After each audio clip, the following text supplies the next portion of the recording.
you, Father, for my day, for my day. Don't ever let them try to pull you down and push your vision away. No way. Thank you, Father.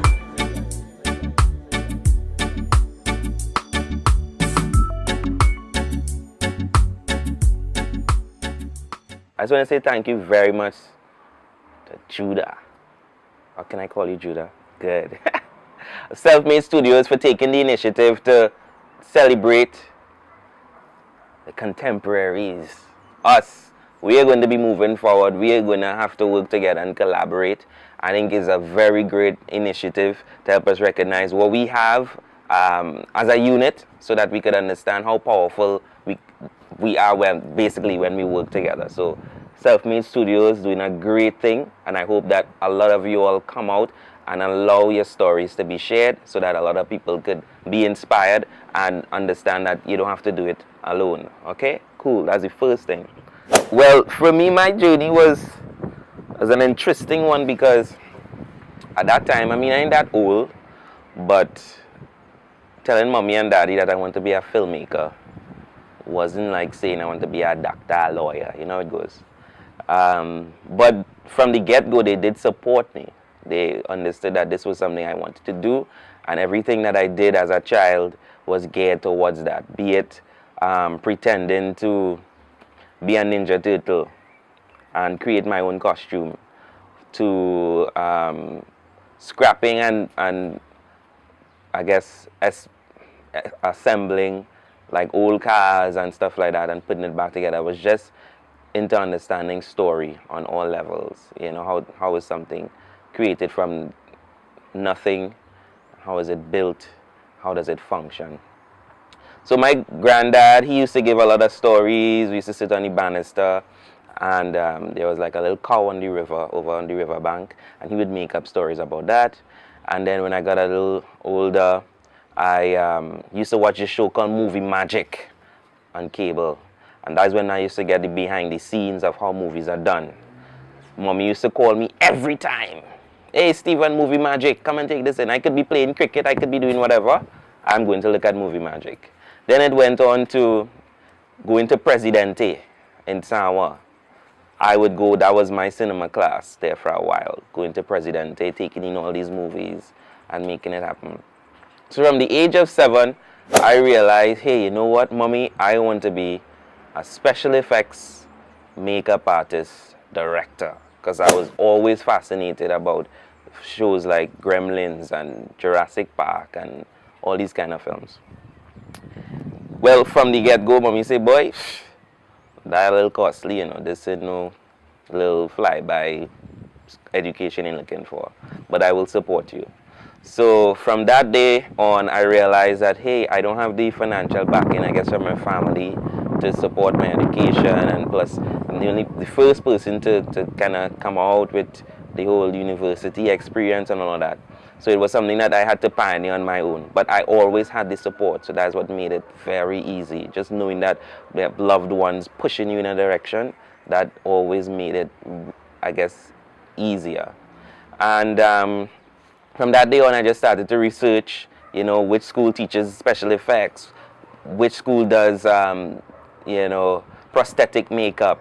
Wow, I love this school. Steven Spielberg went to this school because I love Jurassic Park. That was like the first film that I saw, and Presidente, that really captured my imagination. I said, wow. And then I looked at the behind the scenes and I saw they built the dinosaurs with prosthetics and animatronics. I was like, wow, that's real bad. And that is what I held on to. So when I finished college, KRC, I couldn't do any film studies. There wasn't anything film related, so I did art. I helped out in theater. I started stage management.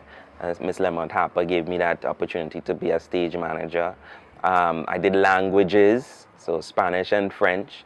So I did anything that could get me closer to communicating filmically, if you will. Miss Miller, Miss Christine Miller, one of the people who, other than my parents, was very supportive. She saw me when I was just a a little child, and mommy used to go to these citizen for conservation meetings, and Miss Christine Miller saw me. She said, wow, this child is so talented, because I used to build little toys or little art pieces out of dry twigs and leaves and so on. And she helped me by, you know, from time to time allowing me to buy material, sponsor materials from Deltex and so on. So she'll give me brushes and canvas and so on. So that's how I was able to paint or create images on screen, by literally doing it myself. I did the BA program at UWE, and that's where I basically was grounded in what it means to be West Indian and understanding my culture and appreciating what we have. People like Yara Ramasa have done in this film landscape, understanding where these guys like Christopher Laird, Errol Fabian, all these guys, Earl Sitahal, what they have been doing. Because most of the times we feel that we now come out and we're the best thing since sliced bread, and it's a brand new thing. Film is a new thing. It's not, guys.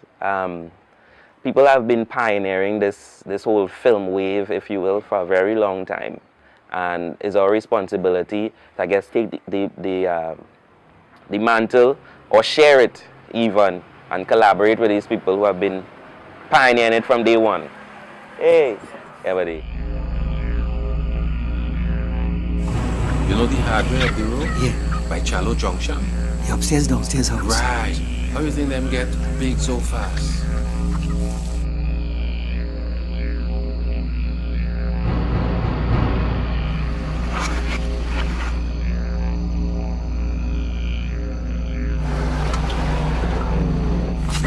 You had to feed it on timing.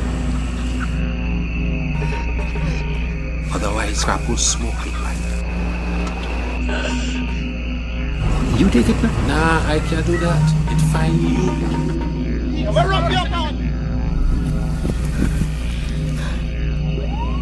I think a buck by cheap. A what? A buck.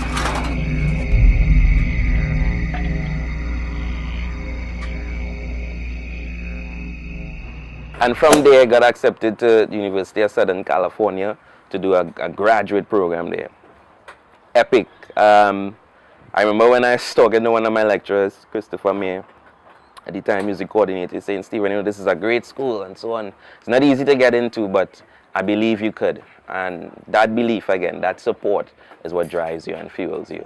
So, applied, was accepted, and that's where I am now doing my graduate program in cinematic arts, film and television production. It's not an easy thing, it's not flams and glams, but the passion that I have is something that I had since 7 years old. So it's almost as if I feel like I'm still a 7-year-old boy actually fulfilling this thing that was just an idea. And yeah, it's a great experience. It's a great experience to be able to have the opportunity to do that. Self-made. Judah always asking everybody what self-made means. Stay tuned to my... No, just kidding. I remember looking at some of the other episodes and listening to people's responses about self-made, and it's a very ticklish thing to respond to, because I think initially people don't want the song like, you know, they're proud or they did it on their own. So it's a sort of, you try to respond in a humble way, I guess, which is why most people hesitate. But even beyond that, I think it's such a very intrinsic thing. You have to really think about what it means to be self, basically, and what is that self, what is being made. So for me, I would say self-made means understanding self and your desire. And once you understand that desire, or you understand, I guess, your purpose, then you could now work towards creating that, making it. So you understand yourself, and you now have the ability to make yourself into what you feel or what you desire. So self-made could be that. I'm Stephen Taylor, and I'm self-made.